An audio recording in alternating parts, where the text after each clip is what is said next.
इंसानियत को शर्मसार कर देने वाला एक ऐसा मामला जहां पर ये लोग आप तस्वीरों में देख पा रहे हैं जिनकी संख्या 11 में थी। रोजी रोटी कमाने के लिए अपना देश अपना प्रदेश छोड़कर बनभोरी के एक मेले के अंदर पहुंचते हैं और इन्हें बुलाया जाता है एक ठेकेदार के द्वारा कि आपको दिहाड़ी दी जाएगी, आपको यहाँ पर काम करना है। जब वो मेला पूरा हुआ, पैसे देने का समय आया तो उसी ठेकेदार के द्वारा इन्हें बंधक बनाकर पीटा गया। इस तरीके के आरोप इन लोगों के द्वारा लगाए जा रहे हैं और शर्म कर देने वाली बात यह भी है कि जो एक व्यक्ति है उसकी उम्र तो 75 साल थी। उस बुजुर्ग व्यक्ति को इस तरीके से लाठी डंडों से लगातार पीटा गया।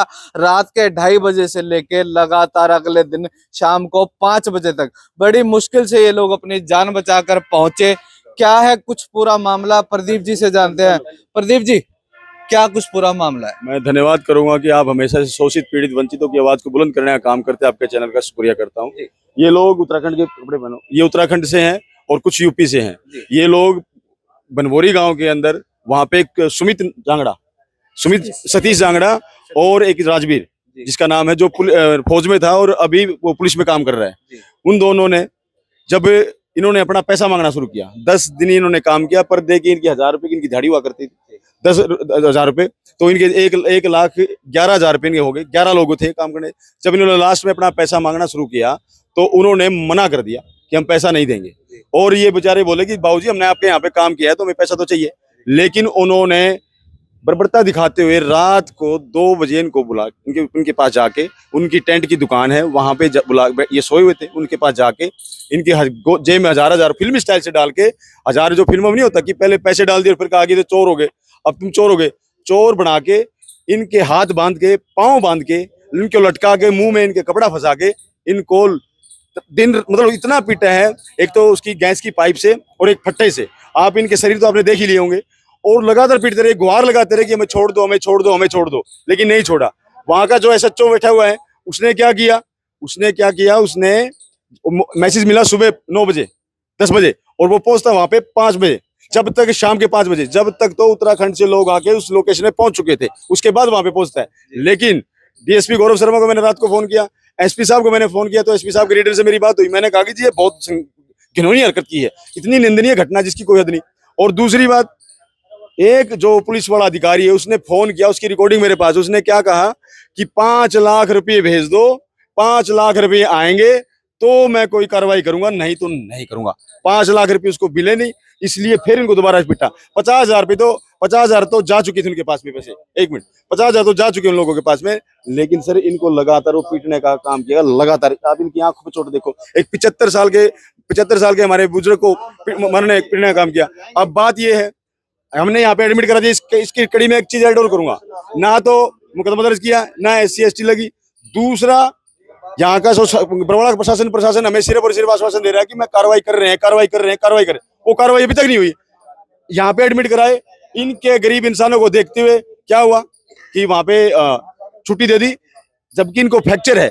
सिविल हॉस्पिटल की इतनी निंदनीय घटना है कि आज नकारा प्रशासन और वो जो कुलबी डॉक्टर है उनका रवैया इन लोगों के खिलाफ इतना सख्त, इतना बेहुदा, जिसकी कोई हद नहीं। उसने कहा छुट्टी पहले दी और कहा कि एक्स्ट्रा प्लास्टर तुम बाद में करवा लेना। ये कहाँ का मामला है?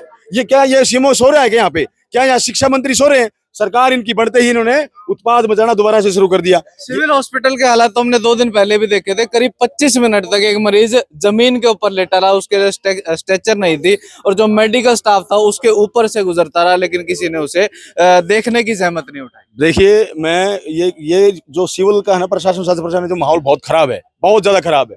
अभी मैंने इन लोगों को छुट्टी, जब सब बाहर आ गए सबको छुट्टी दे दी, इनको चोटें लगी हुई। तब जाके हमने क्या किया, हमने ये काम किया कि यहाँ पे SHO को बुलाया, SHO अमित बैनीवाला जी को।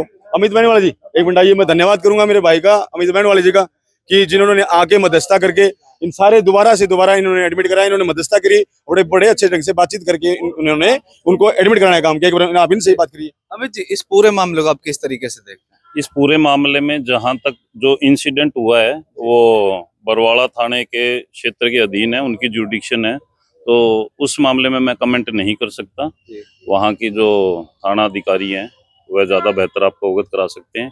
यहाँ का मैं आपको अवगत कराता हूँ। यहाँ पे मेरे पास अभी कुछ देर पहले ही प्रदीप जी का फ़ोन आया था। इन्होंने बताया कि भी ऐसे ऐसे यहाँ पे दिक्कत है। जो पेशेंट हैं वो उनका ट्रीटमेंट ठीक तरह से नहीं हो रहा, उनको डिस्चार्ज कर दिया गया है। तो मैं और मेरे चौकी इंचार्ज साहब अनाज मंडी विनोद, हम दोनों यहाँ आए। यहाँ डॉक्टर साहब सीएमओ साहब से मिले और इनकी मध्यस्थता कराई, और जो ट्रीटमेंट एज पर ऑब्जर्वेशन होना है या एज पर रिक्वायरमेंट होना है वो डॉक्टर साहब ने यस कर दी और इनके दोबारा से 7 एडमिट कर लिए। जी, बहुत बहुत धन्यवाद। Thank you. जो कुछ लोग उस दौरान उन 11 लोगों में से कुछ लोग हमारे साथ मौजूद हैं, क्या कुछ हुआ था उस समय, थोड़ा सा डिटेल में बताइएगा। थोड़ा सा डिटेल में था। हम बाहर दुकान पे बैठे थे, तो कोई बात नहीं है, ओमपाल ताऊ जी को अंदर ले गए, ये सतीश जागड़ा, तो कोई नहीं ले गए। तो एक अंदर पहले ही पुलिस वाला बैठा था, तो फिर एक पीछे से और जा लिया एक लड़का, वो 2-3 पोहे देने लगा मेरे ताऊ जी को। तो वो पुलिस वाले ने 500-600 रुपए मेरे ताऊ जी की जेब में डाल दिए, तो उनने निकाल दिए जेब में से पैसे, तो ये ठा लिए उसने जो दारू ला के दिया था। तो फिर सतीश जांगड़ा चला गया अंदर, तो सतीश जांगड़ा कहने लगा चोरी करता है, वह मारने लगा मेरे ताऊ जी को। मेरे ताऊ जी ने बाहर आके मुझे बताई, मैं अंदर गया तो कोई नहीं, मैंने बोला मगर मेरे ताऊ जी को क्यों मारा। उस टाइम पे मेरे पे भी बजाना शुरू कर दिया। उसके बाद पीछे से बाहर से 4-5 लड़के लोग गए, सारे को गद्दियों पर उतार उतार के अंदर ले गए, सबको मारा पिटा बहुत बढ़िया था।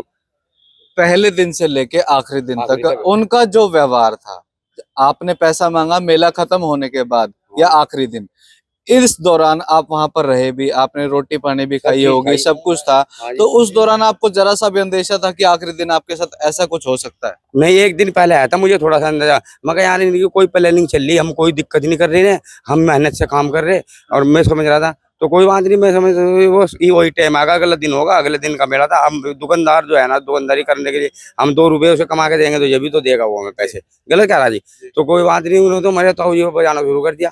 तो आप उनके चंगुल से बच के कैसे निकले? बच के ऐसे आए, हमारे लड़के ने एक ने मैसेज किया था प्रधान जी को, सिकंदरपुर के, इन्हें प्रधान जी को मैसेज किया था, और क्या नाम जी के प्रधान जी कल सुबह के आए हुए हैं, कल सुबह के 10 बजे के थाने में आ गए थे बरवाड़ा। इन्होंने बोला क्या नाम जी कि वहाँ हमारे आदमियों को दिक्कत है, तुम वहाँ चले जाओ। तो वो खुद नहीं गया, वो खुद नहीं गया, वो शाम को 5 बजे गया। कल सुबह 10 बजे आप बरवाला थाने में पहुंचे? मैं तो 11:15 बजे फोन गया, 11:15 बजे में मुझे फोन करते हैं, जो ऑफिस से फोन गया सुबह को, 10 बजे के आगे जिनके द्वारा जिनको फोन किया गया था वो हमारे साथ मौजूद है। माननीय पत्रकार महोदय जी, इस प्रधान जी का मेरे पास चंद्रशेखर आजाद का फोन आया 6:30 बजे शाम को। जी। मैं एक्सिंग उत्तराखंड के प्रदेश अध्यक्ष से उनका आया, इनका नंबर दिया प्रधान जी का, ये इधर आए हुए थे पुलिस के पास में। हमने ये जब 5 बजे उधर से जो बंधक बना रखे थे वहां से पुलिस को ले जाकर के छुड़वा लेके आए थे, 5 बजे थाने के अंदर ले आए थे। उसके बाद में इनका कोई ट्रीटमेंट नहीं हुआ, सभी खून बह रहे थे इन सभी के। तो हमारे साथी राजमल जी, वीरेंद्र भाई वहां पर पूछे हैं, इनको सिविल हॉस्पिटल बरवाड़ा में एडमिट करवाए हैं। वहां से रात को भीम आर्मी के साथी सिविल हॉस्पिटल हिसार में लेके आए हैं। इनके साथ ज्यादती हुई है, मजदूरी के पैसे मांगने पे ज्यादती हुई है। इनकी मजदूरी न दे करके जो घाटा लगा है ठेकेदार को, वो घाटा इनसे वसूली करने का प्लान था, और कुछ लोगों से तो पैसे लिए भी हैं उसने, ट्रांजैक्शन है, किसी के 5,000 10,000 रुपए खाते में डलवाए भी हैं। 11 लोग थे, इनको 50-50 हजार रुपये वो मांग रहे थे कि घाटा आपने करवाया, आपकी वजह से हुआ है। इनकी खाल छीन ली, ये बिल्कुल ही ना संविधान रूपी लोकतांत्रिक देश में असभ्य बात है, बिल्कुल भी।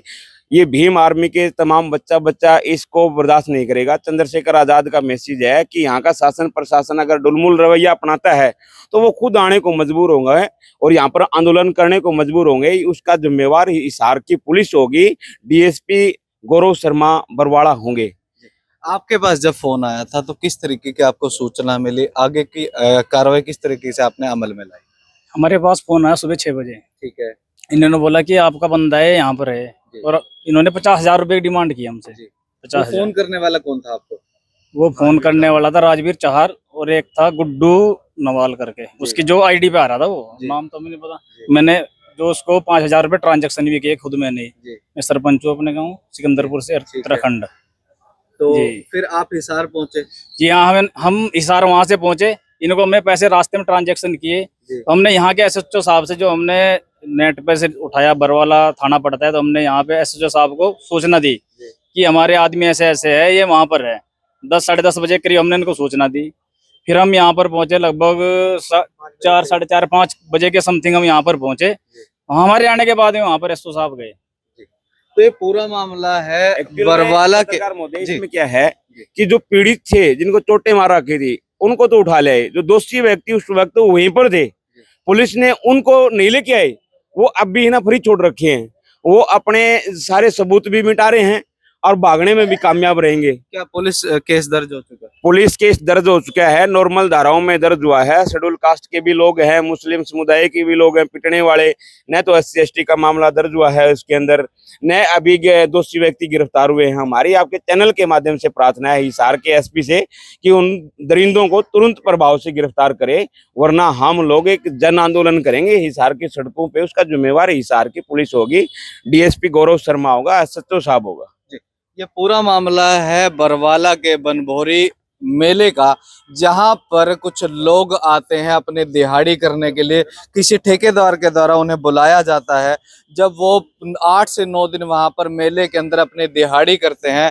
लेकिन मेले के आखिरी दिन जब उन्हें अपना मेहनताना मिलना था और उस मेहनताने के एवज में उन्हें लाठी डंडों से, पाइपों से बड़े बुरे तरीके से पीटा जाता है। और जब ये लोग अपनी गुहार वहां के पुलिस प्रशासन के पास लेकर जाते हैं, तो कहीं ना कहीं जो इनकी सुनवाई वहां पर नहीं होती और साफ तौर पर बड़े आरोप लग रहे हैं पुलिस प्रशासन बरवाला के ऊपर। और उसके बाद जब भीम आर्मी का इसके अंदर हस्तक्षेप होता है तो इन्हें हिसार लाया जाता है। हिसार में भी इनकी सुनवाई ना होने की वजह से हिसार के सिटी SHO अमित बेनीवाल की मध्यस्थता की जाती है। उनका कहीं ना कहीं इसमें अहम रोल रहता है और उनने मध्यस्थता करवा के इन लोगों को यहाँ पर दोबारा से एडमिट करवा के जो एज पर रूल इनका ट्रीटमेंट होना चाहिए था उसका आश्वासन दिलवाया। लेकिन कहीं ना कहीं एक बड़े आरोप इन लोगों के द्वारा लगाए जा रहे हैं और उन ठेकेदारों के ऊपर जिन्होंने इन्हें दिहाड़ी के लिए तो बुलाया, लेकिन दिहाड़ी देने के बजाय घाटे के नाम पर 50-50 हजार रुपए प्रति व्यक्ति इनसे डिमांड की और कहीं ना कहीं इन्हें बुरी तरीके से पीटा गया। इस तरीके के आरोप यहाँ पर मौजूद सभी लोगों के द्वारा लगाए जा रहे हैं। हालांकि सिटी बिग न्यूज किसी भी आरोपों की पुष्टि नहीं करता और अगर दूसरा पक्ष इस पूरे मामले में अपनी बात रखना चाहे तो वो भी दिए गए नंबरों पर संपर्क करके अपनी बात रख सकता है। उनकी बात भी सिटी बिग न्यूज कैमरे पर लाने का काम करेगा। और इस पूरे मामले में पुलिस प्रशासन से हाथ जोड़ के यही अपील कि अगर आप इस वीडियो को देख रहे हैं तो इस पूरे मामले को संज्ञान में लेते हुए जो भी जल्द से जल्द और जायज से जायज कार्रवाई है उसे अमल में लाया जाए, ताकि जो दोषी हैं उनको सलाखों के पीछे भेजा जाए और जो पीड़ित पक्ष है उसे इंसाफ मिलने का काम हो। ऐसे में इस वीडियो के बारे में आपकी जो भी राय है वो कमेंट करके जरूर बताएं और इस वीडियो को शेयर करना ना भूलें। धन्यवाद।